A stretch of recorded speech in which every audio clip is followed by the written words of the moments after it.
Welcome or welcome back. This is your curious European friend. As we know, Canada has many islands. And today we might be looking into some of the most mysterious ones in Canada. At least that's what this video title says. I have no idea what these islands will be. I'm assuming they will be somewhere up north, but let's go ahead and see. Good morning, my fellow geography buffs. This is Ali, and welcome back to the channel. This is a map of Canada. Now, what do you see when you look at this map? Most of the features of the Canadian map are pretty well understood. All the way from the maritime provinces in the east, all the way to the western side of Canada and British Columbia and the Yukon. But there is one part of Canada that has always fascinated me. And it's this part of Canada that's rarely ever talked about. I'm talking about the extreme north of Canada. Yeah, sometimes I almost forget that that's even Canada too. Like it's so, like you said, not talked about, almost like mysterious, yeah. So let's go ahead and see. And even in the far north of Canada, we have a lot of diversity. There are many islands in the north of Canada that are part of the Arctic archipelago that are very well known. For example, we have Baffin Island, which is home to Nunavut's capital city of Iqaluit. It's also among the largest islands in the entire world and home to famous places like the Ayutthaya National Park and the famous Mount Thor. And then we have the famous Ellesmere Island, located in the far north of Canada in Canada's Arctic archipelago. And I would argue that this island is pretty well known among many Canadians because it's home to the famous Kutturapaq National Park. I did not know. Well, I'm not a Canadian, but... And famous places such as Alert, which is one of the northernmost communities in the entire world. And I would argue that besides from Baffin Island and Ellesmere Island, the majority of islands in Canada's Arctic archipelago are not really well known. So in this video, I'm going to explore these forgotten Canadian islands and see what they're hiding. So join me in exploring Canada's Queen Elizabeth Islands.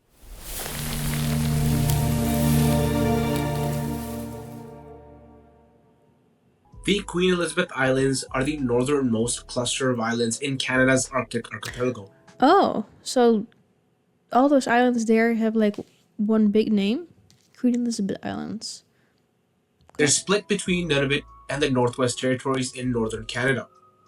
Now, the Queen Elizabeth Islands contain approximately 14% of the global glacier and ice cap area, excluding the ice sheets of Greenland and Antarctica. Wow. These are further broken down into two separate sets of islands. We have the Sverdrup Islands and the Parry Islands.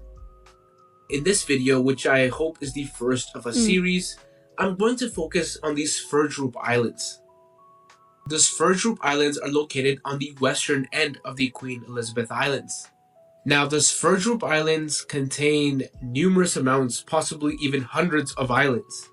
But there are 8 main islands that are part of these Sverdrup Islands, with the largest being the Axel Heiberg Island. If you're anything like me, you're probably wondering why they're called these Sverdrup Islands. Interestingly, the islands are named after Norwegian explorer Otto Sverdrup.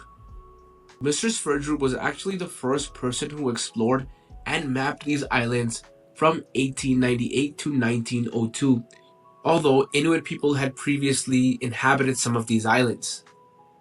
Sverdrup, being the proud Norwegian he was, claimed the islands for Norway, but the Norwegian government showed no interest in pursuing the claim all the way until 1928.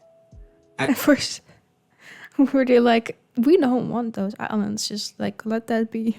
What? At which point, the Norwegian government raised the claim primarily to use the islands as bargaining chips in negotiations with the United Kingdom over the status of 2 other islands, the Jan Mayen in the Arctic and the Bouvet Island in the Antarctic. However, in November of 1930, Norway finally recognized Canadian sovereignty over the Sverdrup Islands. The total amount of land area that these Sverdrup Islands contain is 66,000 kilometers squared. The year-round population of these Sverdrup Islands... Yeah, that's definitely bigger than I assumed it was when looking at them on the map. ...is actually 0. The only sign of any Wait, civilization what? islands contain is 66. Oh, there's no one living there. Yeah, that's what I expected. Um, I mean, maybe sometimes there's a few crazy people, crazy, who, yeah, might live in these places. I don't know how they do it. Like, respect to them because, man. 1,000 kilometers squared. The year-round population of these Sverdrup Islands is actually zero. The only sign of any civilization on these Sverdrup Islands is actually an Arctic research station located on the Axel Heiberg Island. Now, this research station only houses about 8 to 12 people, and that only in the summer. The highest point located on these Sverdrup Islands is located on the Axel Heiberg Island at a peak called the Outlook Peak.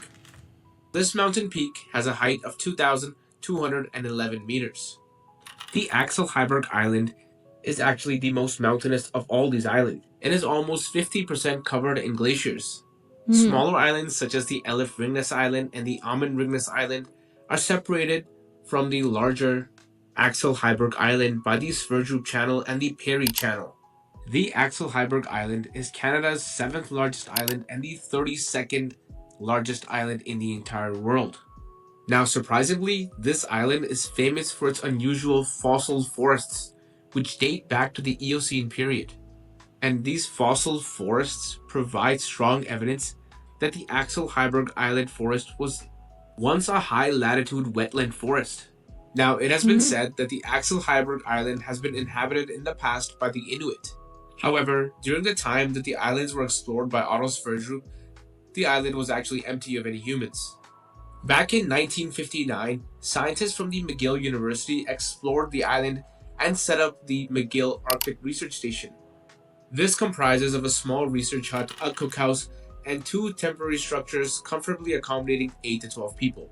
And this is the only sign of any human life on these That's so Sverdrup crazy. Like, how small that is compared to all the land around it. Islands. Now, intriguingly, during the past 10 to 15 years, this research station and the island has served as a significant Mars analog for astrobiology investigations studying life and habitability of polar cryo-environments and field testing planetary exploration instrumentation platforms.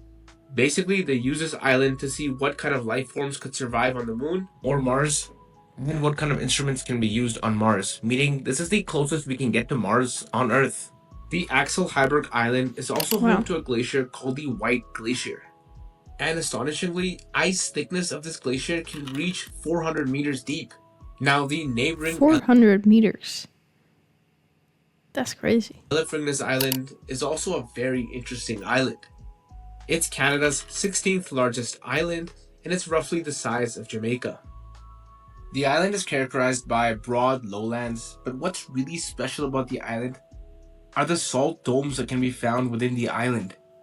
These salt domes have a core of anhydrite and gypsum, and these cores act as the highest points on the island. That's kind of beautiful. I'm confused.